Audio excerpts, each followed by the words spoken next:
시청자 여러분 안녕하십니까? 헬로티비 뉴스입니다. 본격적인 장마철을 앞두고 최근 예상치 못한 소나기가 자주 내리고 있습니다. 네, 올해 장마는 예년보다 늦게 이번 주말부터 시작된다고 하는데요. 지각 장마지만 많은 양의 비가 강하게 내릴 것으로 보여 철저한 대비가 필요합니다. 저희 헬로티비 뉴스와 함께 자세한 날씨 상황과 장마 대처 상황 살펴보시죠. 첫 소식입니다. 매년 장마철이면 곳곳에서 산사태나 침수 피해가 잇따르고 있습니다. 아마 지금도 장맛비 소식에 불안하신 분들 많으실 텐데요. 네, 상습 침수 지역과 공사장 인근 등 재우려 지역 주민들은 이맘때면 늘 노심초사한다고 합니다. 김호 기자가 현장을 취재했습니다. 의정부의 재해 우려 지역입니다. 산비탈 아래 집들이 다닥다닥 붙어 있습니다. 거미줄처럼 엉켜 있는 골목길 담벼락은 깨지고 뒤틀려 어긋나 있습니다. 붕괴를 막기 위해 인공 구조물로 버티는 곳도 있습니다. 집 외벽은 지진이 난 듯 쩍 갈라져 있고 토사를 막기 위해 쌓은 뒷마당 옹벽은 오래돼 틈이 생기고 기울어졌습니다. 항상 장마지면요, 이 담이 산이 이렇게 좀 무너질까 봐 항상 겁이 나요. 항상 신경을 쓰게 되고 담이 항상 금이 가 있으니까요. 비가 오면 혹시나 좀 무너질까 항상 걱정이 돼요. 동두천 박찬호 야구공원 공사 현장. 야구장 외야 담장을 짓기 위해 세운 옹벽은 아래 구조물을 지탱하던 흙이 빗물에 깎여나가 위태롭기만 합니다. 지난해 여름 집중호우로 토사가 쓸고 간 자리는 굴삭기가 땅을 판 듯 움푹 패였습니다. 성인이 팔을 뻗어도 닿지 않을 만큼 패인 곳은 마치 협곡을 연상케 합니다. 민가가 있는 공사장 외벽도 심각하긴 마찬가지. 지난해 집중호우 때 토사가 흘러내려 비탈면이 움푹 패였습니다. 절개지에는 토사에 휩쓸려온 돌들이 아슬아슬하게 놓여 있습니다. 집중호우가 내린다면 금방이라도 비탈면 아래로 내려올 위험한 상황입니다. 저 큰 돌 굴러간 거 봐, 저 바위, 큰 바위들이 굴러가 있잖아. 지금 저 밑으로 이거 무너지면서 저거 바위 그 내려온 거거든. 저 밑에까지 굴러가 있잖아 봐. 그러니 이런 돌이 굴러갈 정도면은 물살이 얼마나 세겠어. 근데 비 또 작년 매로 비가 또 많이 온다면은 이거 다 안 무너진다는 보장이 있어. 다 무너지지? 취재가 시작된 이후 동두천시는 부랴부랴 응급 복구에 들어갔습니다. 빗물에 쓸려 내려간 공사장 외벽은 흙으로 메우고 굴러 내려온 돌들도 하나씩 정리했습니다. 공사장 내부도 긴급 복구가 진행됐습니다. 빗물이 잘 빠질 수 있게 배수로를 만들고 토사 유출을 막아줄 침사지도 설치했습니다. 다단계 침사지라든지 그리고 저 상부에 있는 배수로 정비라든지 그리고 그 배수로로 적절하게 흘러나가지 않는 우수들을 배수로로 적절하게 유도시키는 그런 작업을 할 예정이고. 박찬호 야구공원 공사장처럼 장마철 피해가 우려되는 재해 우려 지역은 경기도에만 615곳. 여기에 최근 15곳의 아파트 공사 현장에서 231건의 지적사항이 발견됐습니다. 지하 터파기 등의 현장 중에서 임야 또는 하천에 인접하거나 주거 밀집 지역에 위치한 15곳을 대상으로 안전점검을 실시하였습니다. 그 결과 건축, 토목, 소방 등 5개 분야의 총 231건에 대해 지적사항이 발견되어 현재 시군을 통해 보완토록 조치 중에 있습니다. 장마철이면 해마다 반복되는 수해 피해. 철저한 대비와 준비만이 피해를 줄이는 방법입니다. 헬로티비 뉴스 김호입니다. 경기 북부의 수해 피해 지역 살펴보고 왔는데요. 이번에는 전북 남원으로 가보겠습니다. 네, 남원은 지난해 집중호우로 인해 큰 침수 피해를 입었던 곳인데 특히 홍수 위험을 알리는 경보 시스템이 작동하지 않으면서 주민들의 원성이 컸습니다. 올해는 사정이 어떨지 김남호 기자가 현장 취재했습니다. 남원시 송동면 수지천 일대입니다. 이곳은 지난해 8월 집중호우로 제방이 붕괴되면서 농경지와 축사 등 50여 가구가 침수 피해를 입었던 곳입니다. 무너진 제방 가운데 일부는 복구가 완료됐지만 나머지 부분은 아직도 공사가 진행 중입니다. 작년 수해 때 지금 제방이 터지고 유실된 데는 좀 2군데인데요. 거기는 지금 이제 복구 공사가 어느 정도 돼 있고 작년에 이 큰 수해를 입을 때 제방 자체 전체 제방이 2m, 3m 다 밑으로 내려앉고 유실된 부분은 일부 유실된 부분은 지금 그대로 지금 방치되고 있는 상황입니다. 그러니까 저는 이게 올해 어떻게 될지 모르겠는데 올해 정말 많은 비가 온다면 이것도 정말 큰일 같습니다. 지난해 피해 당시에 남원시는 수해 피해를 알리는 시스템이 제대로 작동되지 않았다는 지적을 받았습니다. 섬진강 주변 4개 면에 홍수 위험을 알리는 마을 안내 방송을 했지만 성공률은 70.9%에 그쳤습니다. 이에 따라 남원시는 홍수재해 모니터링 시스템에 강우량과 수위계를 실시간 모니터링할 수 있도록 통신선로 보완 작업을 진행했습니다.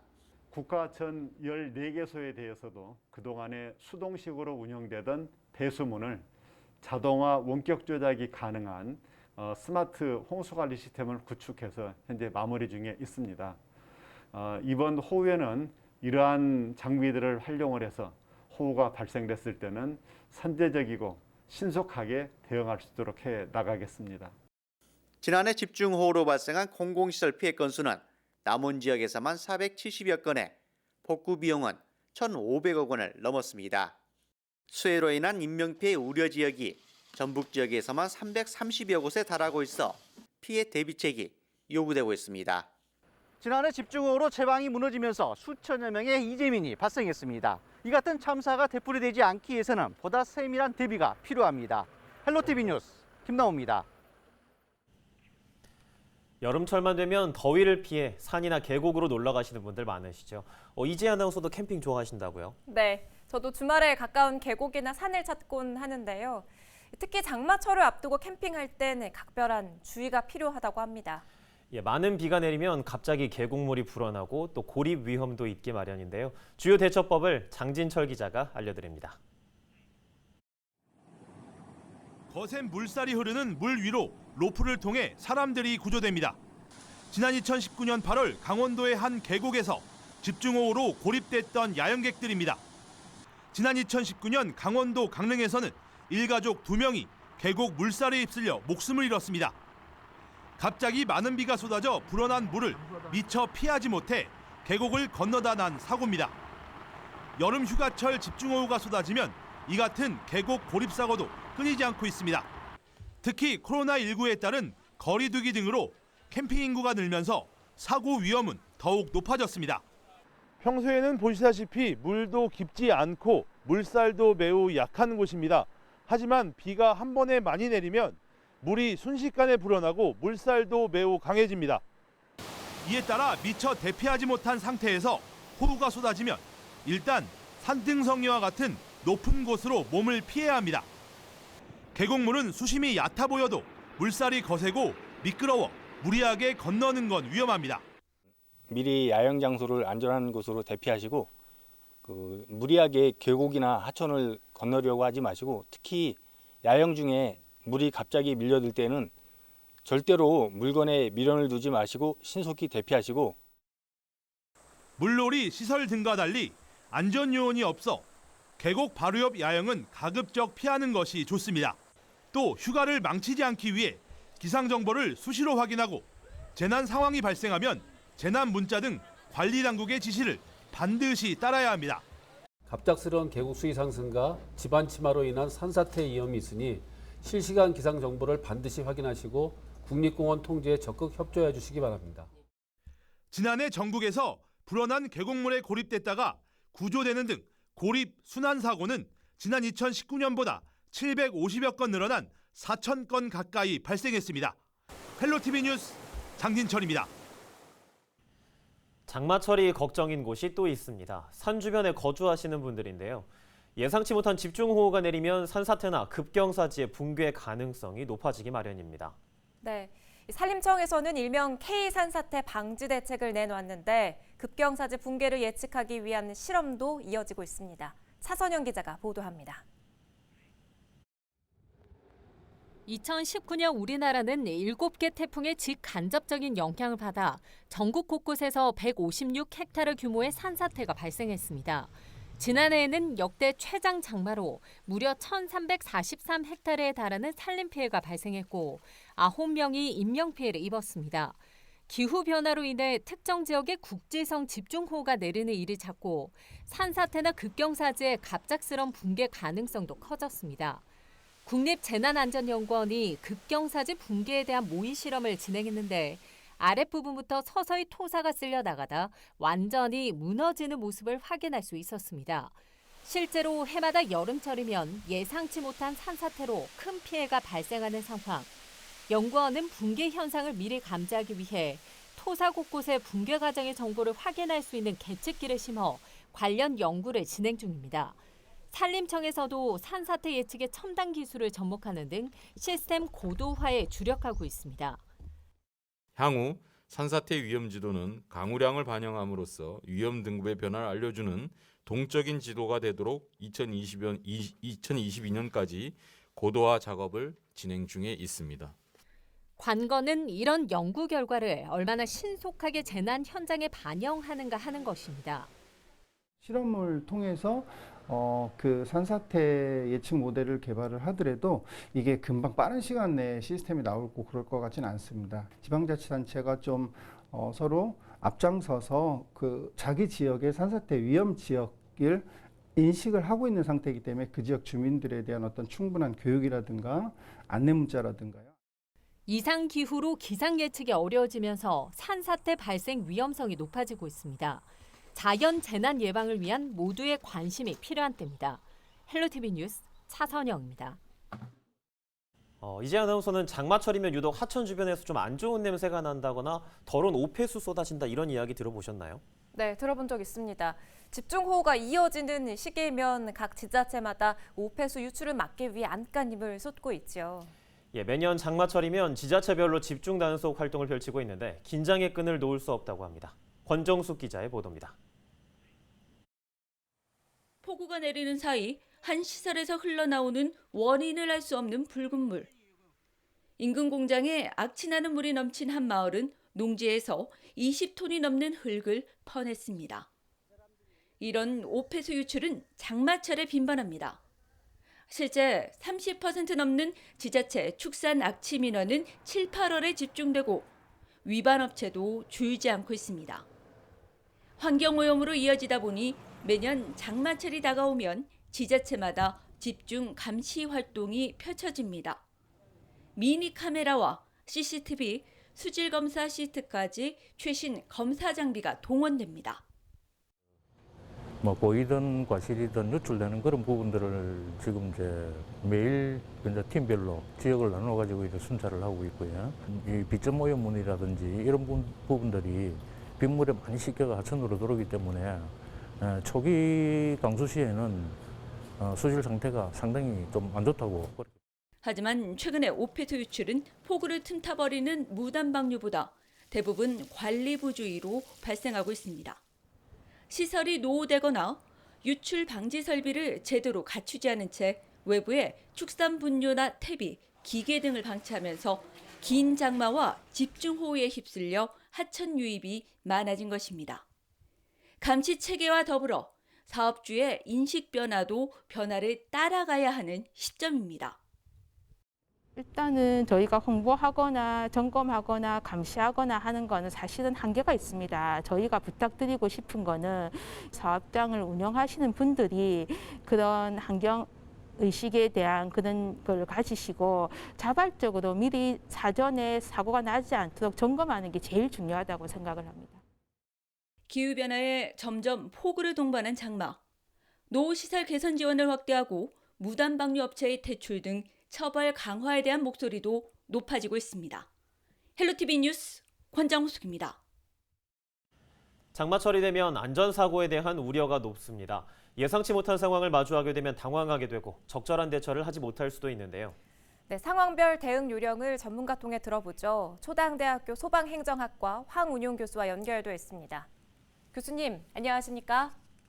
예, 안녕하십니까. 초당대학교 소방행정학과 황운용 교수라고 합니다. 반갑습니다. 몇 가지 상황에 대한 질문 좀 드리겠습니다. 먼저 이 장마철이 되면 낮은 지대에 사는 주민들이 굉장히 걱정하는데 이 침수에 또 고립될 위험도 있기 때문인 거겠죠. 이럴 때 어떻게 좀 침착하게 대응을 할 수가 있을까요? 먼저 첫 번째로 장마철이 되기 전에 주변의 배수로나 빗물바지 등을 이제 청소를 함으로 해서 배수가 좀 잘 될 수 있게끔 함으로 해서 침수를 먼저 좀 예방할 필요가 있어 보이고요. 두 번째로는 이제 저지대나 상습 침수 지역에 거주하시는 분들이 평상시에 일기예보에 좀 주의를 기울여서 집중호우가 예상된다라고 하는 경우에는 우선적으로 좀 피난을 해주시고, 또 하천이라든지 이런 데 주차가 된 자동차라든가 이런 것들은 좀 안전한 장소로 좀 옮기고, 또 물에 떠내려갈 수 있는 물건 같은 게 있다면은 좀 안전한 장소로 옮겨놓는 것도 피해를 줄이는 방법 중에 하나라고 얘기할 수 있을 것 같고요. 마지막으로 이제 미처 대피하지 못한 경우가 있을 수 있는데, 일단 침수가 되기 시작한 경우에는 이제 좀 침착하게 구조를 먼저 요청하시고, 계신 곳이 아직까지 이제 침수가 되지 않았다는 전제 조건 하에서는 건물의 제일 높은 곳으로 좀 이동을 하셔서 그곳에서 구조를 좀 기다리시는 그런 방법이 제일 좋을 것 같고, 피난을 좀 기다리는 게 가장 좋을 것 같습니다. 예, 또 저지대는 아니더라도 비가 많이 올 때는 차량 운전 중에 발생할 수 있는 사고도 대비가 필요할 것 같은데요. 장마철 운전 중에는 어떤 돌발 상황이 발생할 수 있고 또 그럴 때 어떻게 대처해야 하는지도 한번 설명 부탁드립니다. 일반적으로 자동차가 비가 올 경우에 물론 이제 빗물이 유입되지는 않는데, 다만 이제 그럼에도 불구하고 물이 고여 있는 장소 같은 경우에는 자동차 같은 경우에 밑에서 위로 이제 물이 유입될 수가 있기 때문에 장마철에 운전 중이신 경우에는 좀 그런 부분에 유의를 하셔서 운전하실 필요가 있을 보입니다. 우선 이렇게 이제 물이 고여 있는 쪽으로 이동을 하게 되면은 자동차 엔진룸 쪽에 이제 고여 있는 물이 유입됨으로 인해서 뭐 시동이 꺼진다라든가, 또는 요즘 자동차가 보면 굉장히 많은 편의 시설을 위해서 안전장치가 많이 이제 전기 설비로 많이 돼 있는데, 이런 전자장치 또는 전기 설비가 물에 침수가 되면은 또 위험한 상황이 발생할 수 있기 때문에, 해당 부분이 만약 있다, 예를 들어 침수된 부분이 있다, 그러면은 우선 좀 돌아가시는 게 제일 좋을 것 같고요. 만약에 이제 물이 고여 있는 장소에 진입하는 경우에는 기아를 변속하지 말고 저속 기아인 상태를 유지하면서 지나가는 게 제일 좋을 걸로 생각돼가지고, 다만 이제 차량의 엔진까지 물이 유입이 됨으로 인해서 차량의 엔진이 멈춰버린 경우, 즉 차량 중간에 선 경우에는 차량에서 가급적 빨리 하차를 하셔서 신속하게 안전장소로 이동한 다음에 견인 조치라든지 이런 조치를 취하시는 게 가장 현명한 생각인 것 같습니다. 예, 마지막으로 또 어떤 상황이 있을 수 있습니까? 일단 침수가 된 부분은 가급적이면 들어가지 마시고, 굳이 꼭 들어가서 꼭 지나야 되는 경우가 있다라고 하면은 우리가 보폭을 좀 짧게 걸음으로 인해서 그런 이제 전기 감전의 위험을 좀 낮출 수가 있을 걸로 생각되어집니다. 예를 들어 전기 감전 같은 경우는 이제 보폭 전압이라고 표현하는 그런 것들이 있는데, 이게 뭐냐면 쉽게 얘기하면 성인 남성 같은 경우에는 평균 보폭이 한 60cm 정도, 이 정도로 해서 이동을 하게 되는데, 이제 보폭 전압 같은 경우에는 보폭에 따른 전압을 느끼는 정도, 이 정도를 갖고 얘기하고서 보폭을 짧게 함으로 인해서 우리가 만약에 이제 전기적인 거를 약하게 느낀다라고 하면 더 이상 들어가지 않고 바로 돌아서 나옴으로 인해서 피난을 완료할 수 있기 때문에 이렇게 좀 보폭을 줄여서 이동하는 것도 하나의 요령이 될 수 있을 걸로 생각되어집니다. 예, 교수님 오늘 말씀 여기까지 듣도록 하겠습니다. 고맙습니다. 지금까지 초당대학교 소방행정학과 황운용 교수였습니다.